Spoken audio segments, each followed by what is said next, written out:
اللہ الرحمن الرحیم۔ السلام علیکم ورحمۃ وبرکاتہ۔ شب کا پچھلا پہر گزر چکا ہے، رات بھر فضا میں چاندنی بکھیرتا چاند بھی ستاروں کے جھرمٹ میں واپسی کے سفر پر گامزن ہے۔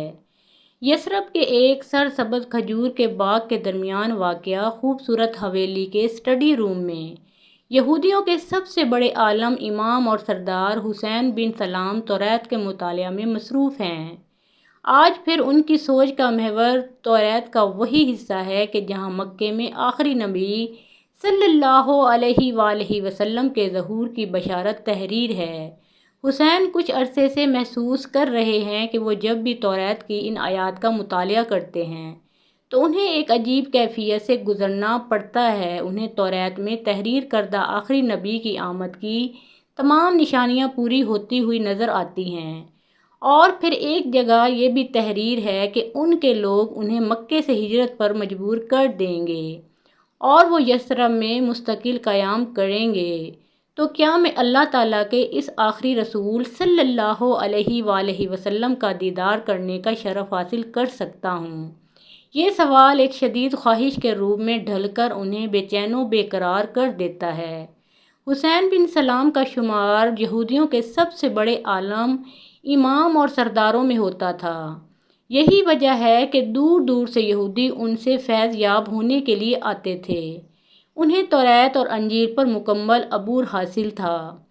رسول اللہ صلی اللہ علیہ وآلہ وسلم کے مدینہ منورہ آنے کے فوراً بعد انہوں نے اسلام قبول کیا اور آن حضرت صلی اللہ علیہ وآلہ وسلم نے ان کا نام عبداللہ رکھا۔ حضور صلی اللہ علیہ وآلہ وسلم فرماتے تھے کہ عبداللہ رضی اللہ تعالیٰ عنہ بن سلام اہل جنت میں سے ہیں۔ آپ رضی اللہ تعالیٰ عنہ کی علمی قابلیت کو مد نظر رکھتے ہوئے رسول اللہ صلی اللہ علیہ وآلہ وسلم نے آپ رضی اللہ تعالیٰ عنہ کو کاتب وحی کے منصب پر فائز کیا۔ آپ رضی اللہ تعالیٰ عنہ کا نام عبداللہ کنیت ابو یوسف ہے۔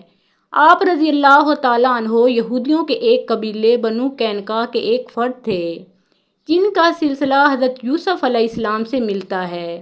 آپ رضی اللہ تعالیٰ عنہ کا سلسلہ نسب یوں ہے: عبداللہ رضی اللہ تعالیٰ عنہ بن سلام بن حارث۔ یہ 11 نبوی کی بات ہے کہ جب بنو خزرج کے 6 افراد مکہ مکرمہ گئے اور رسول اللہ صلی اللہ علیہ وآلہ وسلم کے ہاتھ پر اسلام قبول کر کے یثرب واپس آ گئے۔ حسین بن سلام کو اطلاع ملی تو انہوں نے ان افراد سے ملاقات کی اور رسول اللہ صلی اللہ علیہ وآلہ وسلم کے بارے میں تفصیل معلوم کی۔ وہ لوگ جیسے جیسے تفصیل بیان کرتے جاتے، حسین کی آنکھوں میں توریت کی تحریر کردہ علامتیں حقیقت کا روپ دھار کر آتش شوق بھڑکاتی جا رہی تھیں۔ اب ایک علامت کی تصدیق اور باقی تھی، اور وہ تھی یثرب کی طرف ہجرت۔ حسین بن سلام اللہ سے دعا مانگتے تھے کہ اے خداوند قدوس، مجھے اتنی زندگی عطا فرما کہ میں شہر یثرب میں تیرے آخری نبی صلی اللہ علیہ وآلہ وسلم کی زیارت کر کے ان کے ہاتھ پر بیعت کر لوں۔ اب ان مسلمانوں سے ملاقات نے ان کی بے چینی اور بے قراری میں مزید اضافہ کر دیا۔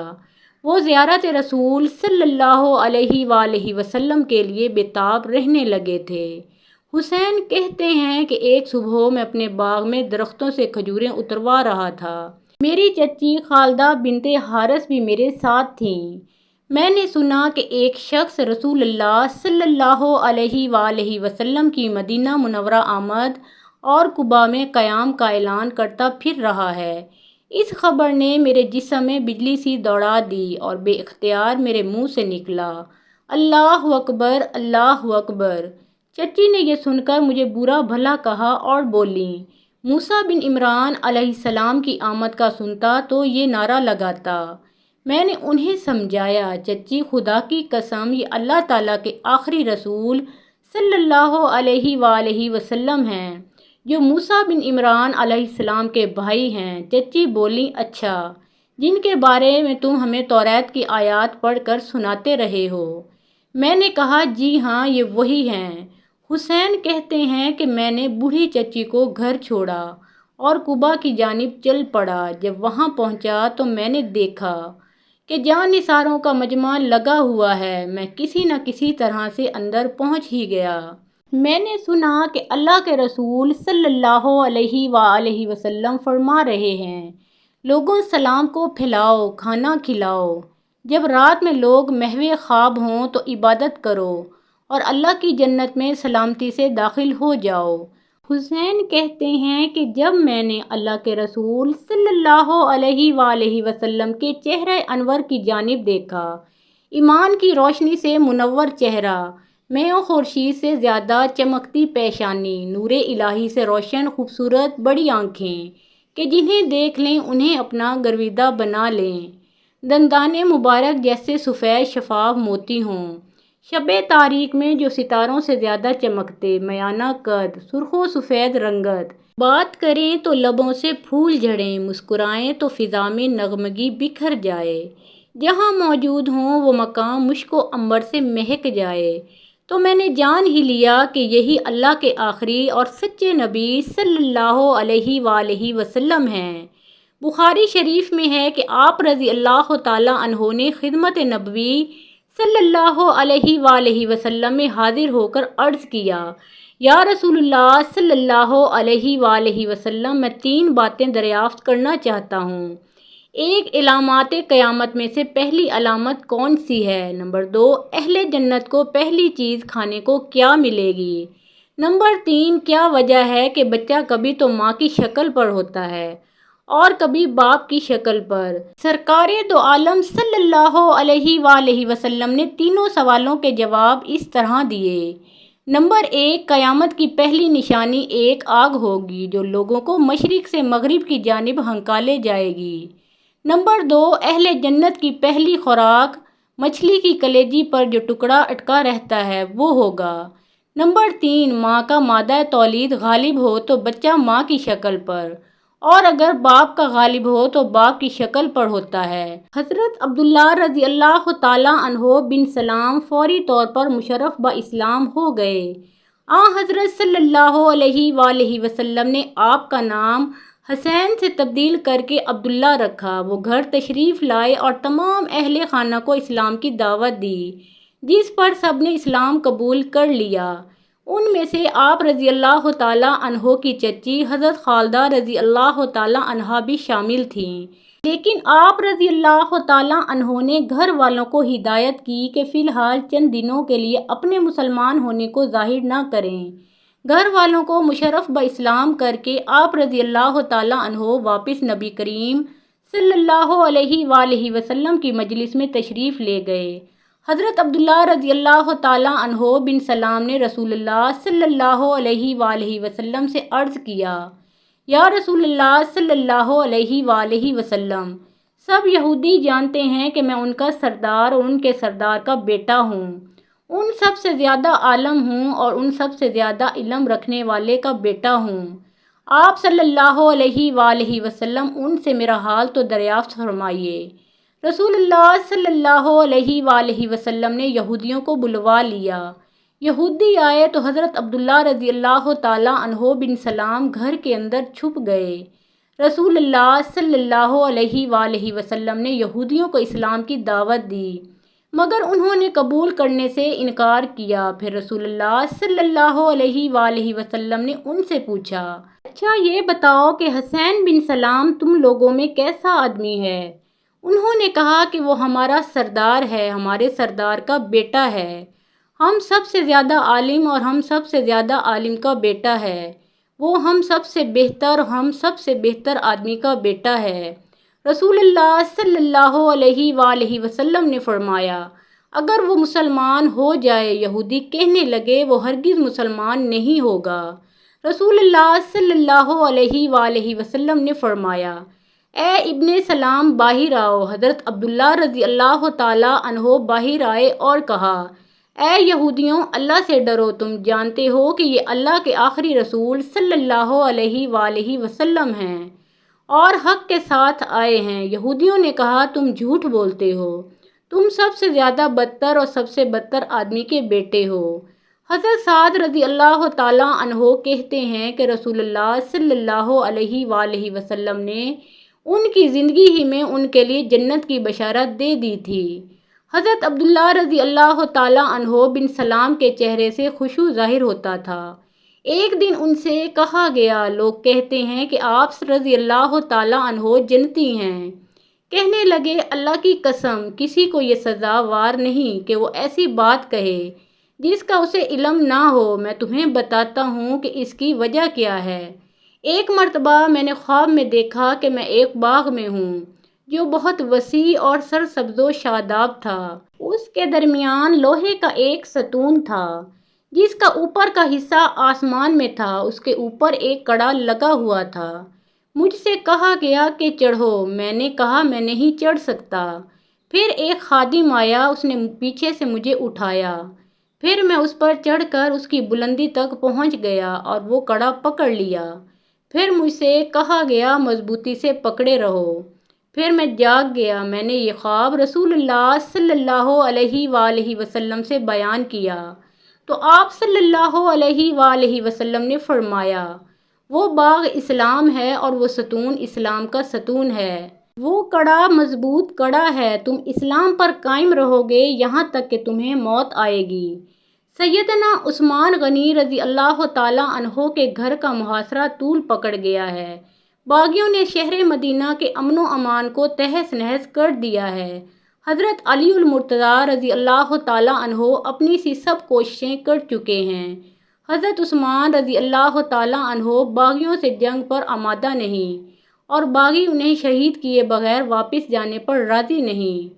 اہل مدینہ خوف کے عالم میں اپنے گھروں میں بند ہیں۔ مدینہ کے گلی کوچوں میں برہنہ تلواریں لیے باغیوں کا راج ہے۔ جو حضرت عثمان غنی رضی اللہ تعالیٰ عنہ کی حمایت میں بولے گا اس کا سر قلم کر دیا جائے گا۔ لیکن اس سب کے باوجود سیدنا علی المرتضیٰ رضی اللہ تعالیٰ عنہ کے نور نظر، سیدہ فاطمہ الزہرا رضی اللہ تعالیٰ عنہا کے لخت جگر، نبی کریم صلی اللہ علیہ وآلہ وسلم کی آنکھوں کے تارے، حسنین کریمین رضی اللہ تعالیٰ عنہما حضرت عثمان غنی رضی اللہ تعالیٰ عنہ کے گھر کے دروازے پر پہرے پر مامور ہیں۔ حضرت طلحہ رضی اللہ تعالیٰ عنہ اور حضرت زبیر رضی اللہ تعالیٰ عنہ کے فرزند ارجمند بھی پہرے داروں میں شامل ہیں۔ حضرت ابو ہریرہ رضی اللہ تعالیٰ عنہ بھی باغیوں کے سر کچلنے کو تیار ہیں۔ لیکن سیدنا عثمان غنی رضی اللہ تعالیٰ عنہ کا سختی سے حکم ہے کہ ان کی خاطر نبی صلی اللہ علیہ وآلہ وسلم کے شہر میں خون نہ بہایا جائے گا۔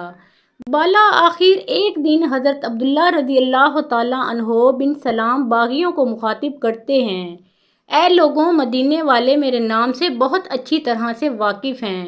بے شک خدا کے غضب کی تلوار میان میں ہے اور فرشتے اس شہر کی مجاورت کرتے ہیں۔ بس تم اس شخص کے قتل میں اللہ سے ڈرو۔ اللہ کی قسم، اگر تم ان کو قتل کرو گے تو فرشتے تمہاری ہمسائیگی سے چلیں گے اور اللہ کی بند تلوار تم لوگوں پر کھنچ جائے گی، پھر قیامت تک میان میں نہ ہوگی۔ حضرت عبداللہ رضی اللہ تعالیٰ عنہ بن سلام کی اس پرجوش تقریر کا باغیوں پر کچھ اثر نہ ہوا اور انہوں نے حضرت عثمان رضی اللہ تعالیٰ عنہ کو شہید کر دیا۔ انہیں حضرت عثمان غنی رضی اللہ تعالیٰ عنہ کی شہادت کا بے حد دکھ ہوا اور فرمایا، آج عرب کی قوت کا خاتمہ ہو گیا۔ حضرت عبداللہ رضی اللہ تعالیٰ عنہ بن سلام نے غزوہ بدر اور احد میں شرکت کی یا نہیں، اس سلسلے میں سیرت نگاروں میں اختلافات پایا جاتا ہے۔ تاہم طبقات ابن سعد میں ان کے دونوں غزوات میں شریک ہونے کی تصدیق ملتی ہے۔ البتہ غزوہ خندق کے بعد ہونے والے غزوات میں وہ شریک رہے۔ اپنے وقت کے بہت بڑے فقیہ اور قرآن پاک کے عالم حضرت معاذ بن جبل رضی اللہ تعالیٰ عنہ کا جب آخری وقت قریب آیا تو لوگوں نے ان سے وصیت کی، درخواست کی۔ انہوں نے کہا، یاد رکھو، علم اور ایمان دو ایسی چیزیں ہیں کہ اگر کوئی شخص ان کا طلبگار ہو تو یہ چیزیں اسے مل جاتی ہیں۔ تمہیں اگر علم کی طلب ہو تو اسے 4 لوگوں سے حاصل کرو۔ عبداللہ بن مسعود رضی اللہ تعالیٰ عنہ، سلمان فارسی رضی اللہ تعالیٰ عنہ، ابو الدرداء رضی اللہ تعالیٰ عنہ اور عبداللہ رضی اللہ تعالیٰ عنہ بن سلام۔ پھر فرمایا، عبداللہ رضی اللہ تعالیٰ عنہ بن سلام وہ شخص ہیں جو یہودی تھے، پھر مسلمان ہوئے۔ میں نے رسول اللہ صلی اللہ علیہ وآلہ وسلم سے سنا ہے کہ عبداللہ رضی اللہ تعالیٰ عنہ بن سلام عشرہ مبشرہ رضی اللہ تعالیٰ عنہ کی طرح ہیں۔ مدینہ منورہ میں برسوں سے آباد یہودی معاشی، معاشرتی اور سیاسی اعتبار سے بہت طاقتور حیثیت کے حامل تھے۔ نبی کریم صلی اللہ علیہ وآلہ وسلم کو اس بات کا احساس تھا کہ مدینہ ہجرت کے بعد اگر کوئی بڑی قوت مسلمانوں کو ذکر پہنچا سکتی ہے تو وہ یہودی ہوں گے۔ رسول اللہ صلی اللہ علیہ وآلہ وسلم حالات کی بہتری کے لیے دعا فرماتے رہے۔ ہجرت کے فوراً بعد یہودیوں کے سردار، امام اور سب سے بڑے عالم کا مسلمان ہو جانا اللہ کی جانب سے ہجرت کے بعد مسلمانوں کو پہلا تحفہ تھا۔ ابن سلام کے اس فیصلے نے یہود کو ہلا کر رکھ دیا اور ان کے مذموم عزائم خاک میں مل گئے۔ چنانچہ اس فیصلے نے یہودیوں کو فوری طور پر مسلمانوں کے خلاف کسی بڑی سازش سے باز رکھا۔ عبداللہ رضی اللہ تعالیٰ عنہ بن سلام کے ساتھ ان کے خاندان اور قبیلے کے کئی سرکردہ یہودی بھی مسلمان ہو چکے تھے۔ اس طرح سے اسلام کا انقلابی پیغام ان کے گھروں کے اندر داخل ہو چکا تھا۔ خاص طور پر یہودیوں کی نوجوان نسل کو اسلام کے انقلابی نظریے میں بہت زیادہ کشش محسوس ہوتی تھی۔ حضرت عبداللہ رضی اللہ تعالیٰ عنہ بن سلام کے قبول اسلام نے یہود کے ناقابل تسخیر تصور کیے جانے والے اتحاد کی بنیادیں ہلا دیں۔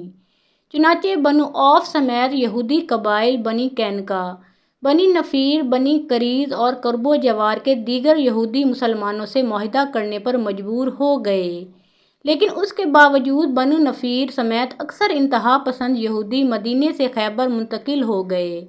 رسول اللہ صلی اللہ علیہ وآلہ وسلم عبداللہ رضی اللہ تعالیٰ عنہ بن سلام سے بہت محبت کرتے تھے اور دربار رسالت صلی اللہ علیہ وآلہ وسلم میں ان کا خاص مقام تھا، جس کی وجہ سے یہودی ہجرت کے ابتدائی دنوں میں مسلمانوں کے خلاف کوئی بڑی سازش کرنے میں ناکام رہے۔ اللہ جل شانہ نے قرآن کریم میں بھی آپ رضی اللہ تعالیٰ عنہ کا ذکر کیا ہے۔ مفسرین کے مطابق سورہ رعد کی آخری آیت اور سورہ اعراف کی 10ویں آیت میں حضرت عبداللہ رضی اللہ تعالیٰ عنہ بن سلام ہی کی طرف اشارہ کیا گیا ہے۔ حضرت عبداللہ رضی اللہ تعالیٰ عنہ بن سلام نے 43 ہجری میں حضرت امیر معاویہ رضی اللہ تعالیٰ عنہ کے دور حکومت میں مدینہ منورہ میں وفات پائی۔ ناظرین، اہل کتاب میں سے بعض لوگ ایسے بھی ہیں جنہوں نے اسلام قبول کرنے کے بعد دوبارہ پھر کفر کا راستہ اختیار کیا۔ ایسے لوگ مرتد کہلاتے ہیں، جیسا کہ اس حدیث سے پتہ چلتا ہے۔ حضرت انس رضی اللہ تعالیٰ عنہ فرماتے ہیں کہ ایک نصرانی مسلمان ہو گیا اور اس نے سورہ بقرہ اور سورہ آل عمران پڑھ لی، پھر وہ حضور نبی کریم صلی اللہ علیہ وآلہ وسلم کی خدمت اقدس میں وحی کی کتابت کرنے لگا۔ اس کے بعد وہ پھر نصرانی ہو گیا اور اس نے سورہ بقرہ اور سورہ آل عمران پڑھ لی، پھر وہ حضور نبی کریم صلی اللہ علیہ وآلہ وسلم کی خدمت اقدس میں وحی کی کتابت کرنے لگا۔